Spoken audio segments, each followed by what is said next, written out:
पशुपतिनाथ व्रत कथा 1। पशुपतिनाथ व्रत की कथा को सुनने से पहले यह जानना जरूरी है कि यह व्रत विशेष रूप से शिव भक्तों द्वारा किया जाता है। इस व्रत को रखने के कारण व्यक्ति का जीवन आध्यात्मिक दृष्टि से उन्नत होता है और उसे शिव के आशीर्वाद से हर तरह की संकट से मुक्ति मिलती है। कहा जाता है कि एक बार एक महान तपस्वी ने भगवान शिव से मोक्ष की इच्छा व्यक्त की। वह तपस्वी बहुत ही पवित्र और सच्चे मन से भगवान शिव की पूजा कर रहा था, लेकिन फिर भी वह आत्म साक्षात्कार प्राप्त नहीं कर पाया था। तब भगवान शिव ने उसे एक व्रत करने की सलाह दी। भगवान शिव ने कहा, जो व्यक्ति विशेष रूप से मुझसे जुड़कर यह व्रत करेगा, उसे मेरे दर्शन प्राप्त होंगे और उसके सारे कष्ट समाप्त हो जाएंगे। इस व्रत को करने के लिए व्यक्ति को सोमवार के दिन एक विशेष नियम का पालन करना होता है। व्रत के दिन उसे स्नान करके भगवान शिव का ध्यान करना होता है। फिर उसे गंगाजल से शिवलिंग का अभिषेक करना चाहिए और मंत्रोच्चारण करते हुए उन्हें बेलपत्र, शहद और दूध चढ़ाना चाहिए। इस व्रत को नियमित रूप से करने से भगवान शिव की विशेष कृपा प्राप्त होती है। पशुपतिनाथ व्रत कथा 2।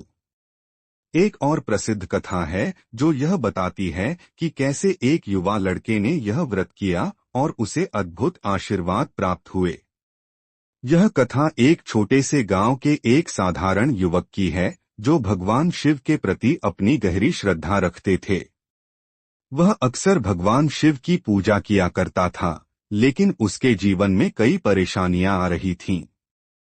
एक दिन गांव के एक बुजुर्ग व्यक्ति ने उसे पशुपतिनाथ व्रत करने की सलाह दी। यह युवक व्रत में पूरी श्रद्धा से लगा और उसने पूरे नियमों के साथ इस व्रत को पालन करना शुरू किया। सोमवार को उसने स्नान करके शिवलिंग पर बेलपत्र चढ़ाए, शिव के मंत्रों का जाप किया और ब्राह्मणों को भोजन कराया।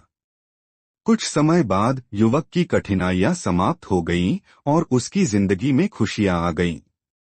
वह हमेशा भगवान शिव के प्रति आभार व्यक्त करता था और अपने जीवन को सही दिशा में चलाने के लिए धन्यवाद करता था।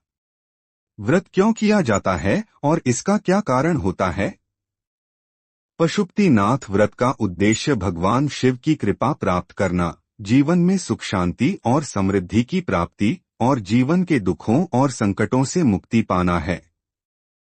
यह व्रत किसी भी व्यक्ति द्वारा किया जा सकता है, चाहे वह किसी भी जाति, धर्म या स्थान का हो। मांगलिक कार्यों के लिए व्रत करने से जीवन में समृद्धि, सुख और शांति आती है, जो कि विभिन्न मांगलिक कार्यों जैसे विवाह, संतान सुख, घर में शांति आदि के लिए महत्वपूर्ण होते हैं।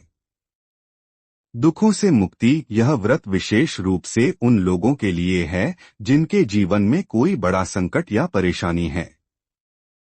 इस व्रत के द्वारा व्यक्ति भगवान शिव की कृपा प्राप्त करता है और उनके जीवन में आने वाली परेशानियों से उबारता है। आध्यात्मिक उन्नति, यह व्रत भक्तों को आध्यात्मिक उन्नति की ओर मार्गदर्शन करता है और उनकी भक्ति को मजबूत करता है। मोक्ष की प्राप्ति, यह व्रत भगवान शिव के आशीर्वाद से व्यक्ति को जन्म मृत्यु के चक्र से मुक्ति प्राप्त करने की दिशा में मदद करता है। कैसे होता है पशुपतिनाथ व्रत? स्नान और शुद्धता, व्रत शुरू करने से पहले व्यक्ति को शुद्ध होकर स्नान करना चाहिए। यह शुद्धि शारीरिक, मानसिक और आत्मिक होती है। शिव पूजा, व्रत के दौरान भगवान शिव की पूजा करनी होती है। शिवलिंग का जल, दूध, शहद और बेलपत्र से अभिषेक करना और शिव के 108 नामों का उच्चारण करना चाहिए।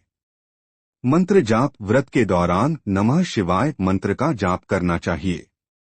यह मंत्र भगवान शिव की पूजा का मुख्य मंत्र है और इसे हर समय, विशेष रूप से व्रत के दौरान, उच्चारण करना बहुत लाभकारी होता है। ब्राह्मण भोजन, व्रत के अंत में ब्राह्मणों को भोजन कराना और उन्हें दक्षिणा देना आवश्यक होता है।